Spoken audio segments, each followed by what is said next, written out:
Hello दोस्तों, मैं हूं अभिषेक और आप देख रहे हो अभिषेक पोल्ट्री यूट्यूब चैनल। दोस्तों, बहुत दिनों से मैंने आपके कमेंट्स के रिप्लाई नहीं किए हैं, तो आज के वीडियो में जिन भी भाइयों ने अभी रिसेंट में वीडियोस में कमेंट किया है उन सभी के सभी कमेंट के रिप्लाई में आज के वीडियो में करने वाला हूं। ऐसे में अगर आप नए पोल्ट्री फार्मर हो तो ये वीडियो आप स्टार्ट से लेकर एंड तक के जरूर देखेगा, क्योंकि जो भी नए पोल्ट्री फार्मर्स होते हैं हर एक पर्सन, हर एक फार्मर, हर एक नया फार्मर एक अलग अलग पोल्ट्री से रिलेटेड क्वेश्चन पूछता है। तो ऐसे में जितने ज़्यादा क्वेश्चंस होंगे उतने ही ज़्यादा आपको जवाब भी मिलेंगे। तो आज के वीडियो में आपको काफ़ी सारे पोल्ट्री के रिलेटेड सवालों के जवाब मिलने वाले हैं। ऐसे में एक गुजारिश करूंगा कि जो भी अगर नए पोल्ट्री फार्मर है तो ये वीडियो आप स्टार्ट से लेकर एंड तक के जरूर देखेगा। नए पोल्ट्री फार्मर वीडियो के आगे ले जाने के पहले पोल्ट्री पीडीएफ ई बुक और पोल्ट्री हार्ड बुक का एक छोटा सा इंट्रो देख लीजिए, उसके बाद वीडियो को हम कैरी फॉरवर्ड करेंगे। पोल्ट्री बिजनेस करना चाहते हो तो वीडियो में दिखाई जाने वाला पोल्ट्री पीडीएफ ई बुक और पोल्ट्री हार्ड बुक एक बार अगर आप पढ़ लेते हो तो पोल्ट्री के रिलेटेड बॉयलर पोल्ट्री फार्मिंग, देसी पोल्ट्री फार्मिंग और लेयर पोल्ट्री फार्मिंग की 90% जानकारी आपको मिल जाएगी। इस बुक में मैंने डिसीज, मेडिसिन, वैक्सीन और फीड मैनेजमेंट के अलावा चिक्स आने के पहले दिन से लेकर बड़े होने के बाद उनको बेचने तक इन सारी बातों को कवर किया है। पोल्ट्री पीडीएफ ई बुक और पोल्ट्री हार्ड बुक दोनों में भी सेम इंफॉर्मेशन दी गई है और ये दोनों भी बुक आपको हिंदी, इंग्लिश और मराठी भाषा में मिल जाएंगे। पीडीएफ ई बुक आपको मात्र 50 रुपये में मिल जाएगा और हार्ड बुक आपको 250 रुपये में मिल जाएगा अगर आप प्रीपेड 250 रुपये ऑनलाइन पे करके इस बुक को खरीदते हो तो। और अगर आप कैश ऑन डिलीवरी पे इस बुक को मंगवाना चाहते हो तो आपको 50 रुपये एक्स्ट्रा कैश कलेक्टिंग चार्जेस पे करना पड़ेगा। अधिक जानकारी के लिए या फिर इस बुक को खरीदने के लिए 91761143 इस व्हाट्सएप नंबर पर मैसेज कीजिए। सबसे पहले कमेंट पूछा है आशीष जी ने। उन्होंने पूछा है, भाई बेस्ट टेम्परेचर 1 से लेकर 10 दिन में कितना टेम्परेचर रखना चाहिए और 10 से 20 में कितना और उसके बाद कितना। देखिए, जैसे आपका जो चिक्स होता है मुर्गी का वो 1 डे ओल्ड चिक्स का होता है तो आपको उसको 35 डिग्री टेम्परेचर देना होता है। जी हाँ दोस्तों, जैसे बच्चा अंडों से बाहर निकल लेता है तो 1 दिन से लेकर 7वें दिन तक आपको 35 डिग्री तक टेम्परेचर मेंटेन करना होता है। ऐसे के बाद जैसे आपका हर एक हफ्ते में, मतलब जैसे आपके 7 दिन क्रॉस हो जाते हैं, हर एक हफ्ते में आपको 2 डिग्री से टेम्परेचर कम करते जाना है। इसका मतलब 35 डिग्री आपको टेम्परेचर रखना है 1 से लेकर 7 दिन तक के। उसके बाद 8 से लेकर 14 दिन तक के आपको 33 डिग्री टेम्परेचर रखना है और उसके बाद 14 दिन से लेकर 21 दिन तक के आपको 31 डिग्री टेम्परेचर रखना है। इस तरीके से आपको हर एक हफ्ते में 2 डिग्री टेम्परेचर कम करते जाना है। और तकरीबन ब्रीड पर डिपेंड करता है कि आपकी ब्रीड कौन सी है। ब्रॉयलर के फीदर जल्दी आ जाते हैं, देसी मुर्गी के फीदर थोड़े से आने में टाइम लगते हैं, लेकिन अमूमन देखा जाए तो 12 से लेकर 25 दिन के भीतर में बहुत सारे ब्रीड्स के फीदर्स आ जाते हैं। उसके बाद मुर्गी अपना खुद का बॉडी टेम्परेचर खुद के बलबूते पर कंट्रोल करना सीख लेती है, खुद का टेम्परेचर खुद ही कंट्रोल कर लेती है। उसके बाद सवाल पूछा है रंजना जी ने, अगर मैंने लासोटा का फर्स्ट डोज मिस्ड हो गया तो सेकंड लगा के प्रोटेक्ट कर सकते हैं क्या? Please reply me. देखिए, यहाँ पर मान के चलिए अगर आपको कहीं से भी जानकारी मिलती है कि वैक्सीनेशन का कितना बड़ा रोल प्ले होता है जब कभी भी आप अपने घर में 10 से लेकर 15 मुर्गियाँ पालते हो या फिर कमर्शियल तौर पर आप 500-1000 मुर्गियाँ पालते हो, तो ऐसे में अगर आपने प्रीवियसली या फिर पीछे में कुछ लासोटा, गम्बोरो, फॉलपॉक्स इन जैसी कोई भी वैक्सीनेशन अगर आपने मिस कर दी है तो कोई भी दिक्कत वाली बात नहीं है। जब जागो तभी सवेरा। इसका मतलब आप आज भी अगर लासोटा का बूस्टर डोज लगाते हो, आज आप भी अगर गम्बोरा का वैक्सीनेशन करते हो, फॉलपॉक्स की वैक्सीनेशन करते हो, तो आने वाले दिनों में जो भी वायरल बीमारी आपको होने वाले उससे आप अपने मुर्गों को बचा सकते हो। उससे कोई भी फर्क नहीं पड़ेगा। अगर आप किसी से मुर्गी लेकर आते हो उसको भी आप वैक्सीनेशन लगा सकते हो, किसी के पास से चूजा लेकर आते हो, किसी के पास से फाइटर मुर्गा लाते हो, कोई मसला नहीं है। आपने पिछली बार वैक्सीन किया या नहीं, या फिर जिन पर्सन से आपने मुर्गी लेकर आए उन पर्सन ने वैक्सीन किया या नहीं, उससे बिल्कुल भी फर्क नहीं पड़ता। आप अपने घर पर मुर्गियाँ आने के बाद, लाने के बाद उसको ज़रूर वैक्सीन कीजिए, इससे कोई भी फर्क नहीं पड़ेगा।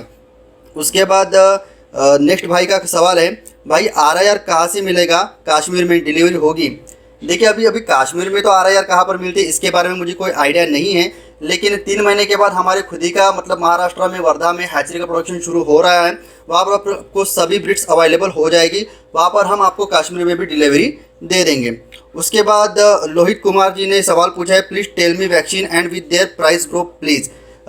ओके लोहित जी, मैं आपको एक डेडिकेटेड इस पर वीडियोज़ बना कर दूंगा। अभी फ़िलहाल के इस पर तो मेरे पास फ्रिज में रखी हुई है वैक्सीन वगैरह, तो मैं अलग से उसकी वीडियोज़ बनाऊंगा जिस पर आपको मैं हर एक वैक्सीन का उसके डोज के हिसाब से प्राइस क्या है उसके बारे में बताऊंगा। उसके बाद अमित जी ने सवाल पूछा है, बर्तन कितने दिन पे धोए? देखिए, जैसे कि ये बात बहुत ही सही सवाल उन्होंने पूछा है, क्योंकि अगर आप सही वक्त पर अगर अपने ड्रिंकर अगर नहीं धोते हो, ठीक है, मुर्गियों के, तो ऐसे में वहाँ पर बैक्टीरियल इन्फेक्शन बढ़ने के काफ़ी ज़्यादा चांसेस होते हैं। अमूमन अगर आप डेली बेसिस पे कम से कम एक बार भी अगर अपने ड्रिंकर धोते हो तो वो बहुत ही सही बात है, लेकिन ज़्यादा से ज़्यादा कम से कम 2 दिन में एक बार अगर आप ड्रिंकर धोते हो तो काफ़ी अच्छा रिजल्ट आपको मिलेगा। उसके बाद अहमद जी ने सवाल पूछा है, मुझे 1000 चिक्स चाहिए, कहाँ से ले? जिसके मैंने पहले ही बताया, आपको RR का चिक्स चाहिए, फिर ब्लैक एस्ट्रोलॉप का चिक्स चाहिए, कावेरी, सोनाली, ओरिजिनल गाउटी, सभी प्रकार के चिक्स आपको 3 महीने के बाद हमारे खुद ही के हैचरी से मिल जाएंगे। लेकिन फिलहाल के लिए आपके एरिया में कहाँ से चिक्स मिलेंगे इसकी मुझे कोई आइडिया नहीं है। 3 महीने के बाद मैं यूट्यूब पर पब्लिश कर दूंगा, उसकी प्राइस भी, और ऑल ओवर इंडिया हम उसकी डिलीवरी करा देंगे।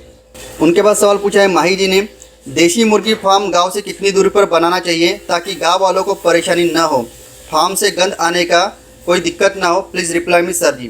देखिए, यहाँ पर दूरी की बात नहीं आती है, गंद की भी बात नहीं आती है। मान के चलिए अगर आपने थोड़ी दूरी पर बनाया, ठीक है, लेकिन उसके बावजूद भी अगर आपकी क्वांटिटी ज़्यादा है, ऐसे में अगर दुर्गंध ज़्यादा आती है तो ऐसे में लोग आपके मतलब अगेंस्ट कंप्लेंट कर सकते हैं। तो अमूमन मान के चलिए कम से कम अगर आप बस्ती से आधा किलो, पौन 1 किलो या फिर 1 किलो अगर दूरी पर भी अगर अपना पोल्ट्री फार्म बनवा लेते हो तो ऐसे में आप बहुत ज़्यादा हद तक की सिक्योर रहते हो। क्योंकि मान के चले अगर आपने 500 मीटर के भीतर में बस्ती से कोई पोल्ट्री फार्म बना लिया तो बस्ती क्या होती है ना दोस्तों कि दिन ब दिन बस्ती बढ़ती जाती है, घर बनते जाते हैं। तो ऐसे में आपका पोल्ट्री फार्म जहाँ पर है उसके नज़दीक में बस्ती आ सकती है। तो इसलिए कोशिश कीजिए इनिशियल स्टेज पे ही कि आप दूर 1 किलोमीटर, 2 किलोमीटर, 3 किलोमीटर बस्ती से पोल्ट्री फार्म बनवाइए। क्योंकि आपका पोल्ट्री फार्म तो 10, 15, 20 साल तक ही चलेगा, लेकिन इस 10, 15, 20 सालों में बस्ती काफ़ी ज़्यादा फैल जाएगी, पहुँच जाएगी। तो आई होप दोस्तों आपको ये सवाल का जवाब मिल गया होगा, ठीक है। उसके बाद सवाल पूछा है किरण जी ने, मेरे 15 मुर्गियाँ मर गई, वो एक जगह पे खड़ी रहती थी और आंखें बंद करके सांस लेने में तकलीफ़ होती थी, तो उन्हें कौन सी दवाई दूँ कि जिससे वो गुनगुने की बीमारी से बच जाए? देखिए किरण जी, मैं आपको एक बात बता देता हूँ, जब कभी भी आपकी मुर्गियों की आँख फूल जाती है, आपका बच्चा जो भी मुर्गी का होता है वो पंख छोड़ के नीचे रखता है, ठीक है, कमज़ोर गिर जाता है, तो यहाँ पर बहुत सारी बीमारियाँ के चांसेस उसको होते हैं। लेकिन नॉर्मल तौर पर CRD या फिर बैक्टीरियल इन्फेक्शन या फिर इंटेस्टाइनल इन्फेक्शन काफ़ी हद तक के मुर्गियों को होता है। तो ऐसे में आप किसी भी प्रकार के एंटीबायोटिक का इस्तेमाल करके आप अपनी मुर्गियों की ट्रीटमेंट कर सकते हो। जैसे कि मैं आपको एक नाम गिना देता हूँ, लेक्चेन पाउडर का इस्तेमाल करा सकते हो, आप टेट्रासाइक्लिन पाउडर का इस्तेमाल कर सकते हो, आप एंड्रोजन प्लस मेडिसिन का इस्तेमाल कर सकते हो, साथ ही साथ उसके बाद एमोक्सिलिन इंजेक्शन का इस्तेमाल कर सकते हो, ठीक है। उसके बाद लिंकोमाइसिन का इस्तेमाल कर सकते हो। इस तरीके की बहुत सारी एंटीबायोटिक्स आती है, ठीक है, तो उसका इस्तेमाल करके आप अपनी मुर्गियों की तबीयत दुरुस्त कर सकते हो। एंटीबायोटिक के यूज पर मैंने एक डेडिकेट वीडियो बनाया हुआ है, तो वहाँ पर आप जाइए, वहाँ पर आपको एक्सप्लेन से बताया हुआ है कि बॉडी वेट के हिसाब से कौन सा एंटीबायोटिक का कौन से कंटेंट का कितने इसमें रेशियो में मतलब इस्तेमाल करना है आपके मुर्गियों के बॉडी वेट पर, ठीक है।